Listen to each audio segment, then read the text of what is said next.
For those of you that may not have been here for the first two-thirds, my name is Rick Daniel. I'll be the facilitator here. And this is the way we're going to try to work this tonight, folks. My job is to try to be fair and balanced. I'm going to be moving about. I'm going to be approaching folks that have questions. If you have a question, you raise your hand. I will come to you. So we have our first question. Just a minute. Thank you. Folks, I'm going to limit the questions and comments to 2 minutes. Okay? I'll be right with you. Go ahead. Why don't you give us your name, if you like, and go ahead. I'm Gene Stone from Residents Organized for a Safe Environment. On April 6th, I had a personal meeting with Chairman Yasko, as many of our local coalition did, and he promised us, as much as he could, that this meeting would be open for people to speak, because at the last April meeting in San Juan Capistrano, the lights were turned off at 8:30 and we had to leave. Now I understand and I agree that the steam generator issue is very important and we should talk about this issue, and I agree with that for tonight. I would officially ask Elmo for the next meeting to be a Category 3 meeting so that we can actually discuss everything that the public wants to discuss with no limited time on that meeting. If Elmo can tell me how to do that legally, publicly, or whatever it takes to get that done with the NRC, I'll leave you my email. So my question is, how is it that 39 design changes did not trigger a complete review by the NRC and complete public hearings as is required by law? Has the law been broken by either California Edison, Mitsubishi, or the NRC? Thank you. Thank you, Gene. Rick? Well, the 5059 process is the regulation, and by regulation they were allowed to do what they did. Now, to say that it wasn't reviewed, portions were reviewed by the NRC. Actually, there were 2 changes that did require license amendments that were reviewed by the NRC. The NRC did do reviews of part of the design before the steam generators were installed, as well as the augmented inspection team also looked at the design. As I said earlier, we are continuing our review, and we did identify those 2 issues the one issue with the 5059 associated with the 2 changes to the code of record that was used as follow-up items we have to look at. Elmo? I'd like to add to that response to your question. It's an outstanding question. It's one we got ourselves. Because of what was in the plant while the plant was operating, we have to be absolutely clear. What happened here? How did these steam generators get in the plant? What were the NRC's review processes? What are our regulations to make sure that this went the way that we wanted? And we're still looking at that. We haven't reached our final conclusion, but we have that question as well. And so we indicated in the presentation, and this is part of the augmented team inspection procedure, that we've looked for these conditions, look at ourselves, ask ourselves, what else do we need to do? And so that's a question we're trying to answer as well. I think your question's right on the money. With respect to the Category 3 meetings, I got to tell you, we've been knocking our brains out, how to do these meetings as best we could. And on this one, we would have preferred to have gone that route. We just couldn't quite get to it with the information we wanted to present to you. But that's actually a question for our next meetings or the series of meetings. Which one of those would be appropriate? We want to have those meetings, and so we can have a better, I think, exchange of information, a better dialogue with you here in California. So thanks for raising that. Respectfully, we demand that type of meeting. Okay, thank you. Thank you, Councilman.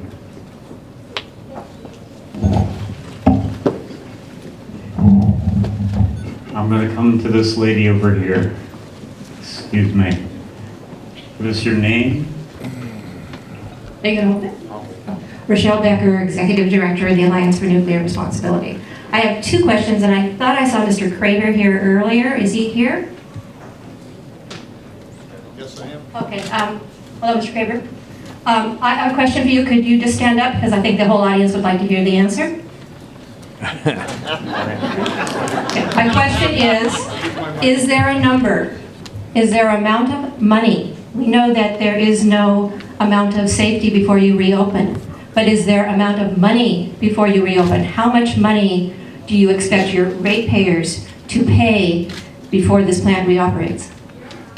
Is there a breakout point in which Edison decides this is just too much? He doesn't have money. Coming right to you. I'll get back to you.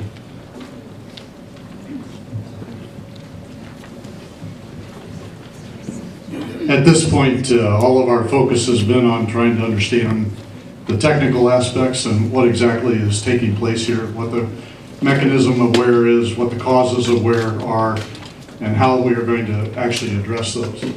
As we get through the final evaluation of what the final fixes are, what those will look like, are those the same fixes for the near term as they are for the long term, then I think we'll have a better idea what those cost components are. But I think it's actually really important for us not to get the financial piece into this at this point, for us to just focus primarily on the safety issues and primarily on what we're going to be able to do to fix it. Thank you. Hang on, folks. Hang on. We're going to try to keep, just a minute, we're going to try to keep the questions oriented towards the steam tubes. Is this a question on the steam tubes? Okay, this is to the NRC. We've just been told you spent 1,300 man-hours or 1,500 man-hours or whatever for this review. However, you didn't spend this amount of time before you approved it, and the state of California invested in these steam generators. Is the federal government going to help in any way with the ratepayer cost of this? Or are we supposed to pay for your mistakes as well as Edison's mistakes? Thank you.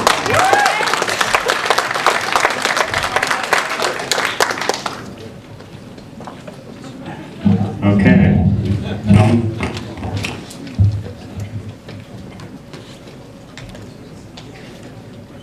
The agency has, and you're asking for us, how are we going to handle our regulatory responsibilities? We have an obligation to review the safety of these facilities and how they are operating. We will do that as we are mandated to do. When situations arise, that's why we have reactive inspections. And so we address those as they come up.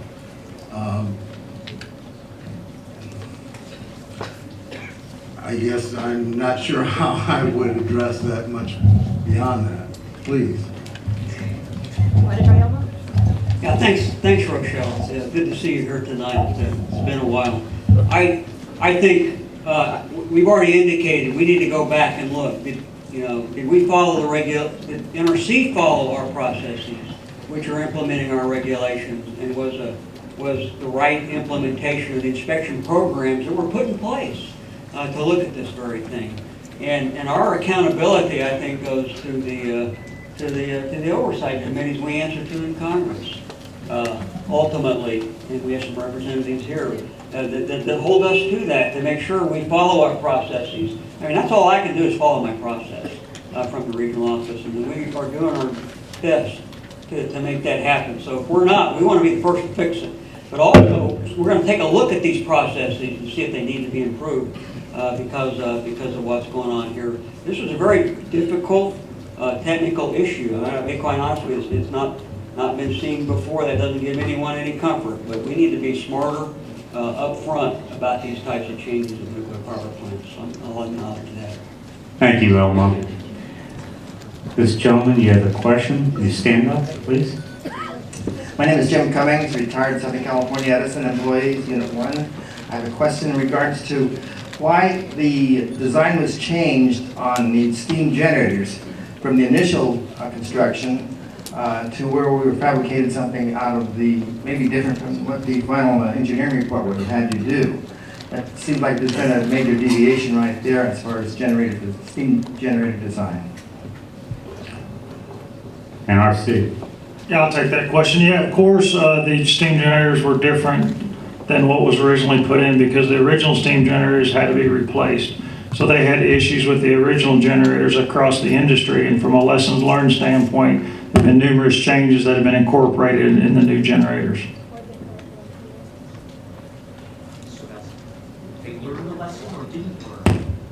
We'll get to you. Steam tube generators. Staying on focus, Joe Holtzman, Mission Viejo.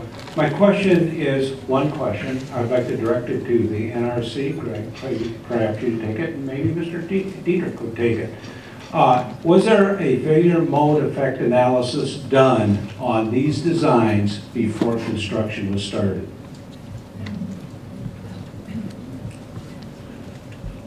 Silence is deafening. Yeah. Like Greg said, as part of the inspection process, we have a procedure that we implement for replacement steam generators. We reviewed in part the 5059s associated with replacement steam generators. We did not review it to the level of detail to determine if the failure mode analysis was done. Beyond that, Edison, if they choose to reply, they can shed some light on that. Thank you. Steam generators were replaced using a engineering design change package, which does look at potential modes of failure of the steam generators, and it looks for understood or anticipated modes of failure. Included in our technical specification changes were 2 license amendments to change the plugging levels on the new steam generators compared to the old steam generators to move to a lower percentage of through wall wear to plug the steam generator tube. So we did look at and analyze the potential for wear affecting our steam generators. That was documented in our engineering change package. A failure modes and effects analysis is traditionally done in our business associated with looking at a new occurring problem. So specifically to answer your question, there was not a FMEA or failure modes effect analysis done per se. We are working through that as part of our solution set and problem solving situation. Thank you. I'll get back to you. Okay.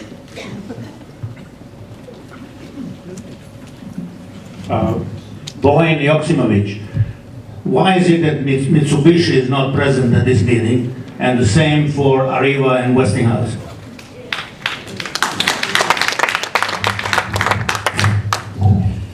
In this particular case for this meeting, this being the augmented inspection team results, it was as the NRC providing our response to the licensee on what we had found.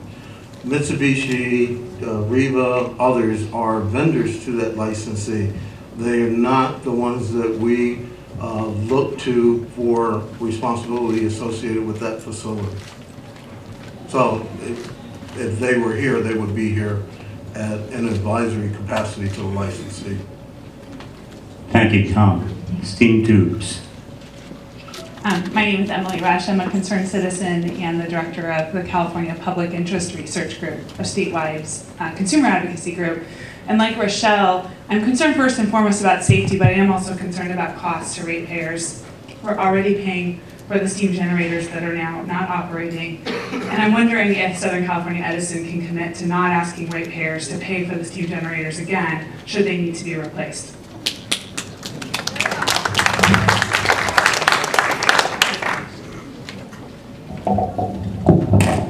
I'll start. I appreciate your question. We all know this is, on the face of it, a costly, the plant's been shut down, not generating for a number of months.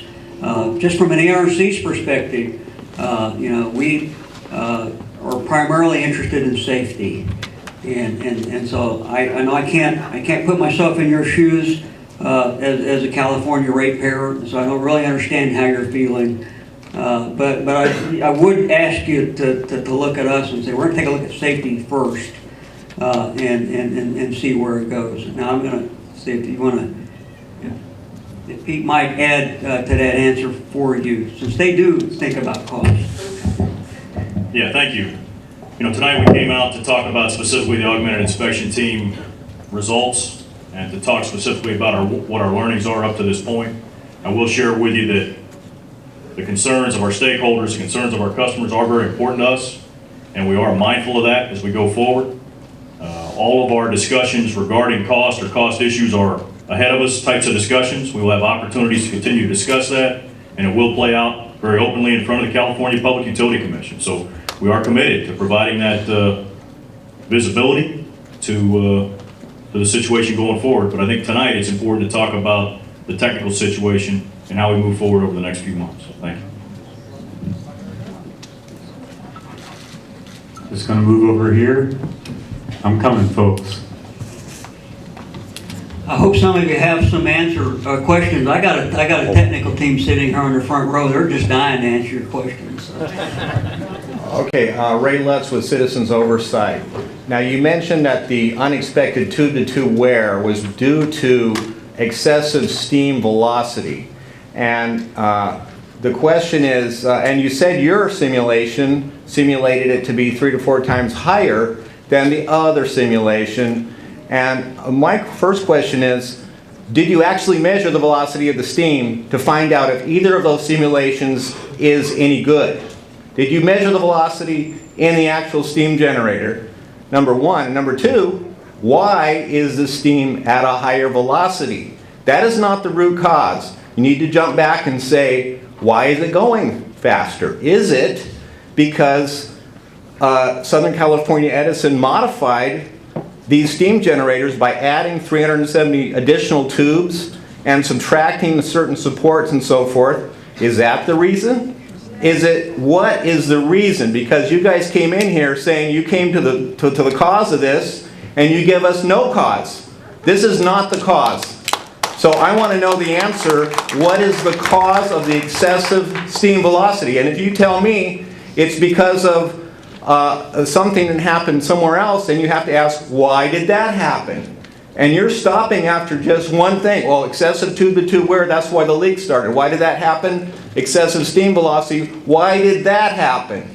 So please go down that trail, and I want to know, did you measure the steam velocity? Thank you, Ray.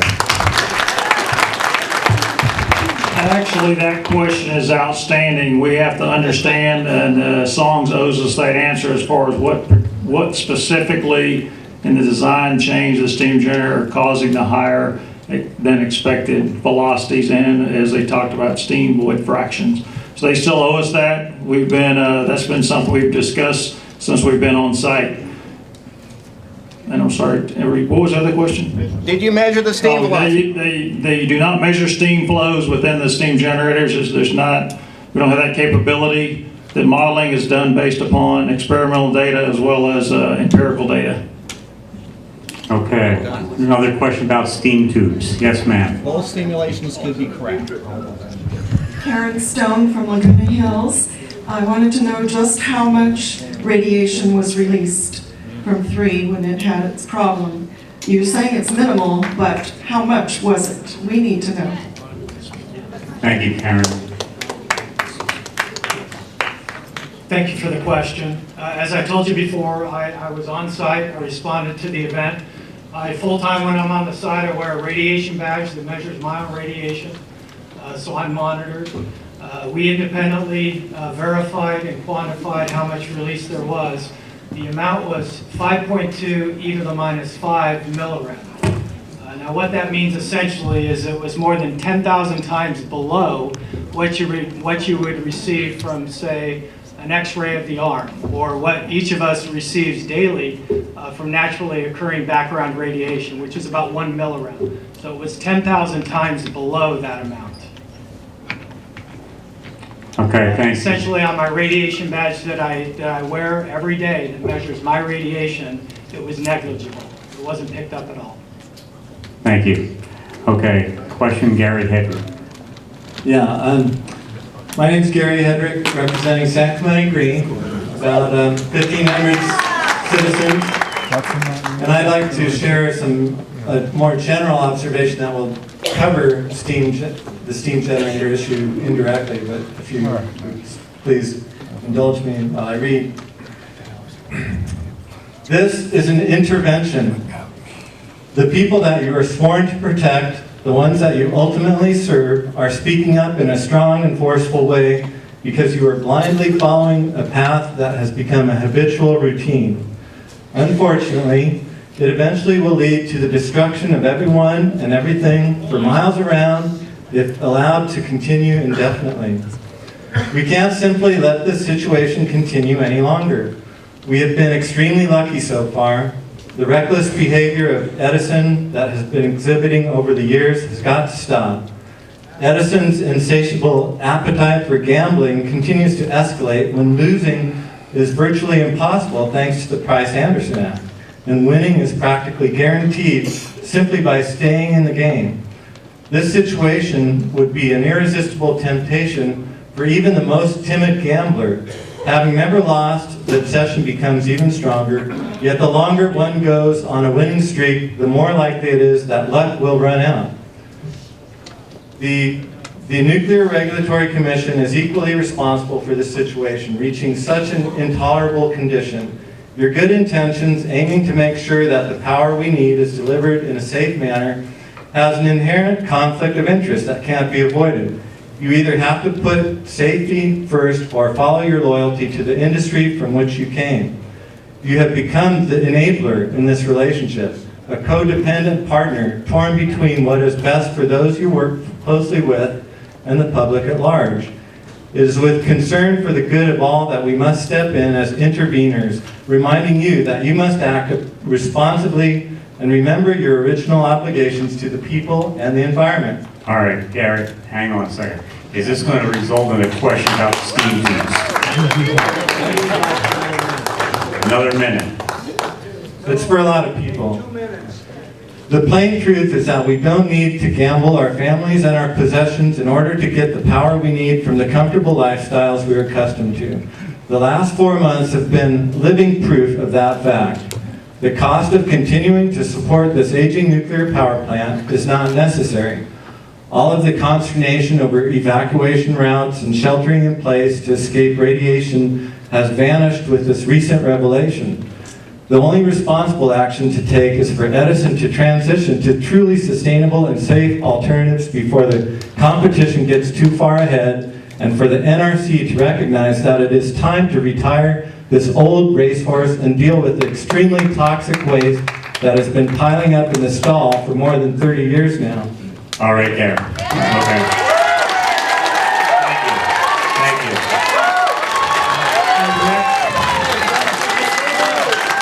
Thank you. We'll get back to you, Gary. We'll get back to you. Yeah, I'd like to respond to that. It's important to understand that the NRC, safety is first. We do not have a schedule for restart. No decision has been made. And again, the units are not running because currently it's not safe to restart until they go ahead and do actions to prevent tube degradation due to vibration. And the NRC does not rely on luck, nor does the nuclear industry.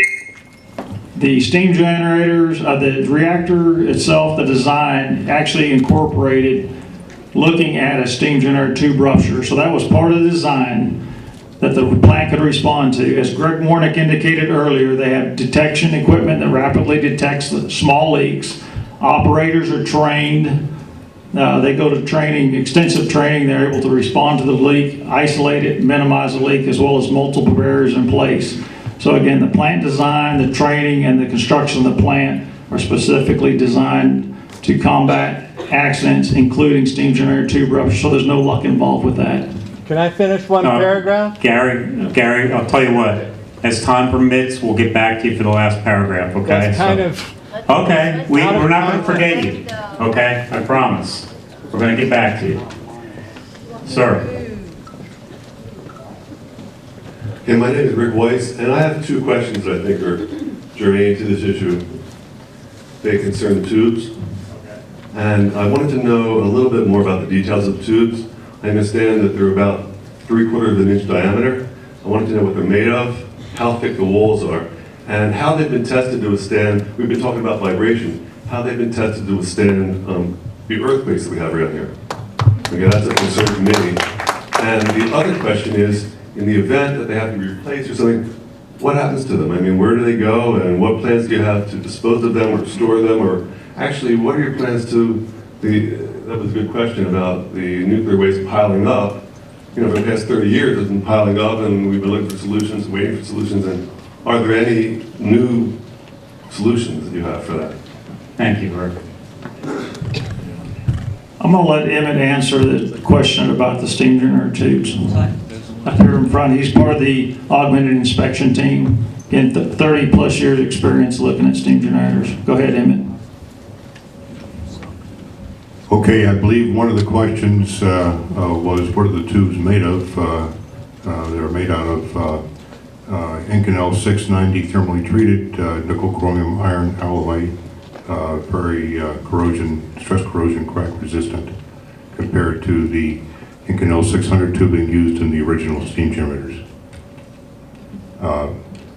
I'm sure I'm missing part of your question. Seismic, Emmett, here. Seismic design. The diameter of these tubes is 3/4 inch.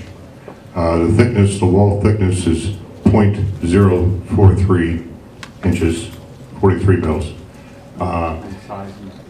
The steam generators were designed for seismic conditions to stay within stress limits required by the code, the ASME, or American Society of Mechanical Engineering, Section 3 code stress limits. How are the tubes attached to the sheet? The tubes, Don't be bashful now.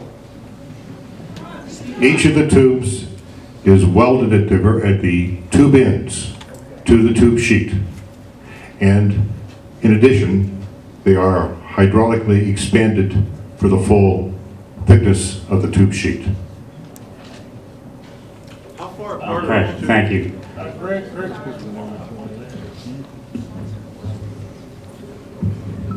Yeah, I can't answer how far apart each tube is. Maybe you can get that information from Emmett, and we can add that additionally. The tube pitch is 1/4 inch. In other words, the closest nominal dimension between tubes is 0.25 inches. Thanks, Emmett. Your second question is what do they do with these steam generators when you replace them? That was actually part of our inspection, that when they replace the old steam generators with the new steam generators. The old steam generators are essentially decontaminated best they can. The clean portion is cut up, and you know, Edison, whatever they choose is, I think they sold most of the metal that they had for scrap that was clean. There is a portion that is radioactive on the primary side in the tubes, and that's shipped to low-level waste facilities that are located throughout the country. As far as the bigger waste question, as you're probably aware, that's something that's being debated in Congress now. There was a Blue Ribbon Commission that gave a report recently, and that's something that is being determined at the energy policy level. Just one brief correction to what I said. The minimum gap between the tubes is 1/4 inch. The pitch is 1 inch. Gap plus diameter equals pitch. Thank you, Emmett. Okay. That was answered by Emmett. All right. Ma'am, do you have a question? Yes, specifically, what are the low-level, where's the low-level waste being? Places around the country? Well, you know, that's outside of scope of this meeting. That's something for another meeting. But you can put it on the feedback form and submit it, and somebody will try to answer it for you. We're trying to focus on the steam generators and the tubes. I have questions about the tubes. Utah. Yes. I know that the Nuclear Regulatory Agency has a lot of talent at its disposal. I assume also that there is independence. I would like to know, as there is among really trained professionals, if there's a minority report. I know that that's considered to be a little difficult. The NRC has been under criticism because of the fact that there has been dissent, and it's led to people saying, well, you're not playing the game right. And we've had a recent hearing before Congress about all of this. We want independent, professional opinion, that there's a majority view and if there's a minority view about the safety of this, because safety is supposedly your number one concern. And for that safety, you're responsible to us. All right, thank you. So your question is there a minority report related to the steam tubes? Other than just the line that's been given us here as a universal opinion. Okay. We understand that question? Yeah. First of all, I want to say I couldn't agree with you more in your comment. And even to put a finer point on that, when you do have opposing views or differing views, that drives us to even a better conclusion when they're considered, evaluated, and understood. My definition of objectivity is I understand the opposing view. I might not agree with it, but I need to understand it when I make a decision. So that's when I can look at myself and say I'm close to making an objective decision. I've been watching this team work for a number of months now. If there is a minority report or non-concurrence, it will be documented in writing and will be available publicly. But I got to tell you, right now I'm not hearing any. So far, the team's fairly well consistent, and they've converged on what you've heard here tonight. So I think this is really a team view. So. If I can just add to that discussion slightly. One of the things that we were concerned with is that we would develop a mindset that said we're headed down this path, and that was the answer, and we put blinders on to this particular issue. So we took the opportunity to bring two separate individuals that are outside the agency as experts to look at what it was that this team was putting together. And we handled them as separate and distinct, much like a challenge board, to look at what the team did and what their findings were and how they went about doing their business to make sure that we got the best insight that we could. With that, then, we did make the assessment, the determination that the team did do the inspection that we expected of them, and we did reach the appropriate identification of issues. So in answer to this gentleman's question, Tom? At the end of the day, we will, once the report is crafted, once we have finalized the report, it will be a publicly available document, and it will be available on the NRC website. So just to be clear, that's two reports. There's this team's report, and then there's this report that was prepared by the other engineers that we brought in to challenge us on our conclusions. Okay, steam tubes. Steam tubes. My name is Janessa Stumpke. I live in Riverside, and the last I heard before tonight about the radiation release, I heard we don't have statistics on that. We need time. We want to take accurate measurements, and these things take time. That was the last I heard, and that was back in February or something. We need timely and accurate radiation reports released, made available to the public immediately, and if that cannot be provided, then you do not have a right to operate a nuclear power plant in this vicinity or any vicinity, because the public needs to know this information. And is there a radiation monitoring system made available to the public for this purpose? And if not, it makes me wonder if the Nuclear Regulatory Commission is actually paid on commission to keep nuclear power plants operating. Thank you. Actually, the NRC does get information. An annual effluent report is published, but it is important to note that the utility did measure the amount of radiation. As Greg Warnick said, they have detectors on the secondary side of the steam side, so they picked up the amount of radioactivity, and they analyzed that and then came up with the release values. A couple weeks after that, we actually had a radiation protection team from the Region 4 office out here. They actually looked at it and looked at the values and confirmed the numbers. Yeah, this is Elmo. I'd like to add to that response. I really appreciate the question. Actually, I heard 3 questions in there. One was, what about the specific event on January 31st? I think we talked about that. There were actual measurements and that computation was made. And then I heard about the NRC's annual report that by regulation Edison has to publish. The question with that is, that doesn't seem very timely. What good is that every year? How's that being done? I do think we're in the process of taking a look at that to see, as an agency, if there's anything we can do to speed that up. I don't want to say more than I know, but I believe we have had that question before, and I appreciate it. The last point is on maybe some radiation detectors off-site. I tell you, I've been in this business with the NRC almost 25 years. One of the hardest things I have to do is stand in front of you and tell you that there's little to no radiation being released from San Onofre. Because how are you going to believe me? You can't feel it, you can't taste it, you can't touch it, right? There's no way you can intuitively tell whether or not you can believe what I'm saying. I understand that. This is a public. And so one answer to that might be, and I don't know how we would get there, but to have detectors off-site so they could be available for you. I understand why you want that. The regulations don't require it, but there may be something, a solution there.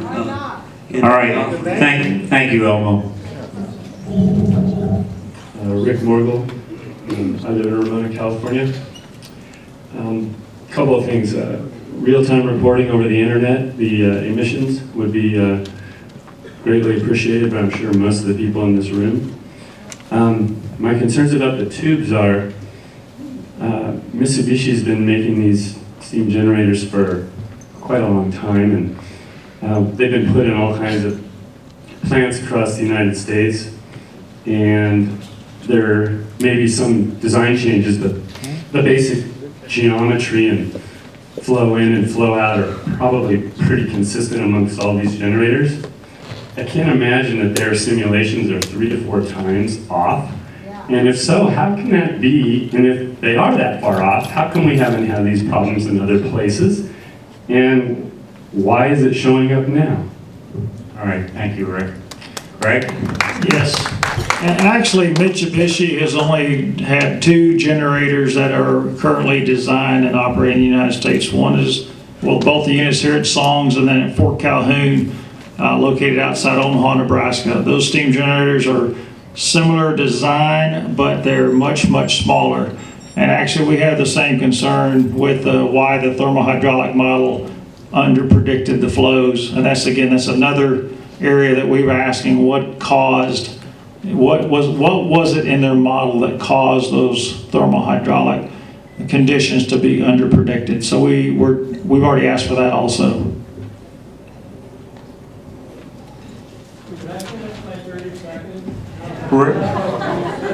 Listen, no. Oh yeah, I told you we try to get back to you. No, we've got to hear from everybody. We'll try to get back to you, Gary. Just a minute. Okay, so you guys want timely information? Go to the internet. We have our own sources. If you like them, you can come see me later. Show of hands. How many people here are here because they do not want any nuclear power? Okay. Yes. We're here at a post-mortem. So why are these things not reviewed upon delivery? I was listening to the earlier part of it, and there were accelerometers that had been put off and showed that there could be damage to these things. Now, if I was a clerk at Ralph's and I accepted a shipment like that, it would come out of my paycheck. So why is it not going to come out of your paycheck? How many of these so you actually answered this question. The models were off by 3 to 4 times. The confidence interval there is straight off the normal curve. So here's one about how long has an investigation of this sort had to have, how long has it taken for an investigation of this sort to have come to a conclusion in the past? All right, Zeke, thank you. Greg? Well, to answer the question about the accelerometers, they were actually evaluated by songs.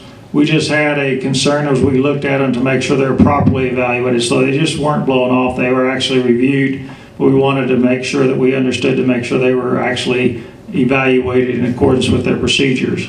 So the other thing, again, about the model, again, we feel the same way as far as being under-predicted. I mean, we don't understand it, and that's kind of the situation we're in right now. All right, who has some questions about steam tubes? Stand up, please, and come on out here. Harris, building contractor, North San Diego County. I got a question for Greg on these steam tubes. Did I hear you right? Because the statistics were flying so fast. 128 tubes were tested, pressure tested? 129. 129. 8 of them failed. Yes. Were they randomly tested through the entire amount of tubes? No, actually, if you go back, all approximately 40,000 tubes had inspections completed on them. And then numerous tubes were re-inspected beyond what was required. The tubes that were selected for in situ pressure testing were actually based upon the ones that had the extensive tube wear. There was no random test of the entire 19,450 tubes in Unit 3. That is correct as far as the in situ pressure testing. Well, at a failure rate of 0.06%, you may have 1,167 bad tubes. And I'll let Emmett help me out on this also, but the way the tubes are selected, again, we're looking, once the 80 current testing has identified those tubes that would be susceptible to failure, they go in and test them because they don't have enough information to analytically say they're okay. So the idea is to go in and physically test them to make sure they will or will not hold, and of course those 8 tubes did not hold. And we suspected that a number of tubes would fail. That was not beyond what we did not expect to happen. So we expected a number of tubes. Actually, I was surprised more didn't fail. Hang on. And we need some explanation here. There's a misunderstanding of what we know about the tubes. So, Emmett? Okay, every time a plant conducts a steam jar inspection, one of the purposes is to find tubes that are damaged beyond acceptance limits, and those tubes are removed from service. The second question a steam jar inspection is intended to address is whether or not the utility was successful in maintaining adequate safety margins in all the tubes during the last cycle of operation since the last inspection. Normally, that assessment is performed through analysis of the inspection or eddy current test data of each of the tubes. They measure the depth and the length of the cracks. They take into account measurement error. They utilize standard equations for predicting burst strength of the tubing as a function of the length and depth of the flaw. And then they, based on all that information, they determine whether or not they have maintained factors of safety against failure consistent with the requirement. These analyses tend to be very conservative because a lot of the input parameters have a lot of uncertainty. And so sometimes you predict through these analyses that tubes don't have sufficient strength, but it's a very conservative analysis. You may so in situ pressure tests then are a way to more realistically establish the amount of safety margin or confirm that you have the appropriate safety margin. So based on the early analyses done by Southern California, of the eddy current inspection data, they identified a significant number of tubes where their analyses indicated they didn't have the appropriate margin, but these were conservative analyses. That's why they did the pressure tests to determine for sure whether or not they had the appropriate margins. The rest of the tubes that were not tested, it was very clear upon the eddy current inspection data that they had the appropriate safety margins. So just the ones, they just test the ones where there was some question as to whether or not they had the appropriate safety margin. I'd like to add to that also, even before the steam generators were brought here to site, that each steam generator at least one time, if not multiple times, was pressurized, the entire steam generator, to 125% of design pressure. So every steam generator tube was pressurized 125% of design pressure. Which is how many PSI?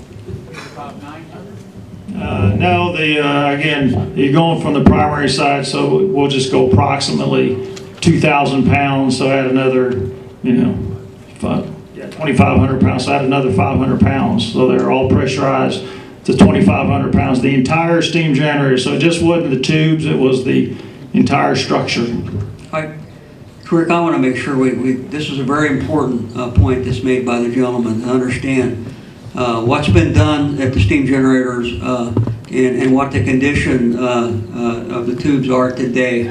I need the team to tell me. I wasn't on the team, so I could have a misunderstanding. 100% of the tubes, almost 20,000 of them, had the tube thickness measured, I think for the full length, right? So we know the thickness and have data on every tube, almost 20,000 of them at the steam generator. And it was only those that I think Emmett described that had the most wear that received the in-situ pressure testing. So we know what's out there with these tubes.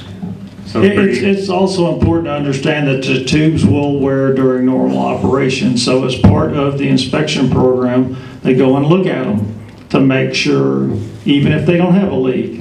So they inspect so many tubes as required by tech specs. Again, the first outage, they inspect 100% of all the tubes. Okay, steam tubes. Hi, I'm Ross Teasley, local resident with Earth Ocean Society. My question is, did the NRC or any of the investigators involved do specific analysis of the presence or absence of the stay cylinder, the primary stabilization element of the steam generator? I'm going to let Joel answer that question. Joel Rivera Ortiz was on the team. He actually looked at the design change associated with the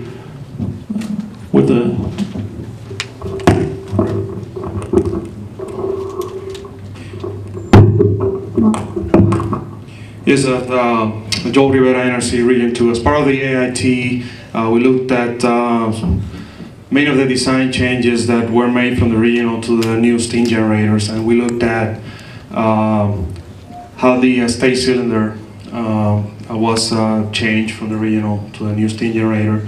We reviewed the design basis of the steam generators and how the original steam generators rely on the stay cylinder to perform their function, and which form the basis for the operating license of the facility.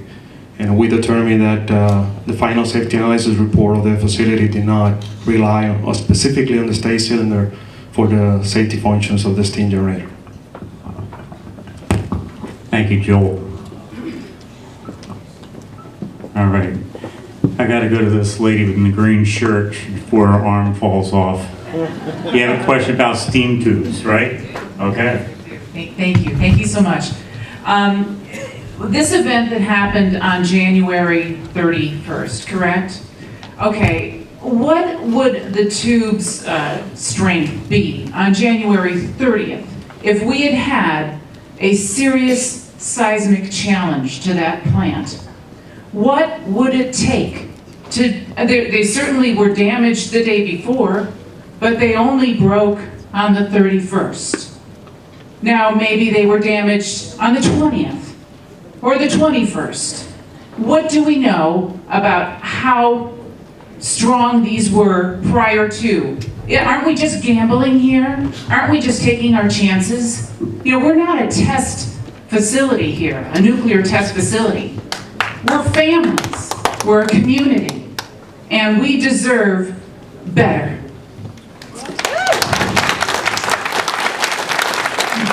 I'd like to answer that. Yeah, thank you. I'd like to answer that question. Of course, the steam generators, the design took into consideration the seismic. Now, as part of the in situ pressure testing, again, they selected those 129 tubes as Emmett described. Now, all those tubes are pressurized, attempted to pressurize up to 5,200 PSI, which is, again, essentially almost 3 times higher than normal pressure. So 3 of the tubes failed around what they call main steam line pressure, which was, I think the test was at 3,300 PSI. And those are the tubes that we were concerned with from a safety standpoint because they failed at the lower pressure. And then the other tubes failed almost at or near the 5,200 PSI. The rest of the tubes maintained the pressure and they had full strength and showed the integrity that they needed. Say, Rick, let me re-ask that question. But do we think the tube degradation, the asphalt conditions of the tubes, had a significant impact on the ability of the steam generators to withstand a seismic event? That might have been one of the questions I heard there. So That's right. And do we look at that, or do we have an assessment on? We think seismic qualifications was significantly impacted. I hate to put my team on the spot, but that was the question we got, I think. Emmett? Go ahead, Emmett.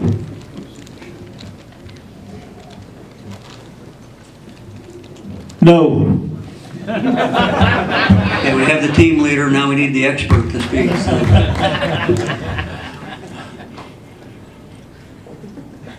The pressure tests, the test procedure calls for considering not only the differential pressures that are at work during normal operation and during accident conditions with safety margin, but for the section that you're testing, section of the tube that you're testing, you must adjust the test pressure to the extent that loading from a seismic event or a local rarefaction wave or some other hypothetical event, if that could affect the pressure capability of the tube, that should be reflected in the test pressure that the in situ pressure test was conducted. It was my understanding during discussions I had with plant personnel during the time that the tests were done, that at the sections they were testing, the loading conditions besides differential pressure did not impact the failure pressures. Thank you, Emmett. That's why we have people on him on the team a lot smarter than I am. Well, what does that mean? Okay. Clarification. Let me restate it. Emmett, you check me to make sure that I say this in plain language accurately. What magnitude are we talking about? It would be the ground acceleration for the design basis earthquake at San Onofre, 0.6 Gs. What I think I heard Emmett say, I'm looking at him carefully, is that based on those stresses alone, the tubes would have retained their structure. Is that what you said? No, Emmett's going to clarify. The test pressures at which the in situ test was conducted should reflect any seismic that's occurring. What I think maybe the point of confusion was, is how much does the seismic affect the failure pressure for the conditions that we had at San Onofre, and it affected it. It affected it in a negligible manner. In other words, it was differential pressure that controlled the structural margins for this situation. At what magnitude? whatever magnitude they were required to consider. I don't know that, that's not a, I don't know the answer to your question. It's, it's, All right, Yeah, thank you, Emmett. but I think, you know, we all understand that it's not the magnitude, it's the magnitude and how close it is to the plant. So what the plant has to be built to is what is the maximum ground acceleration at this site, and then it's doubled. Then that acceleration is doubled, and for San Onofre, that's 0.67 Gs constitutes the design.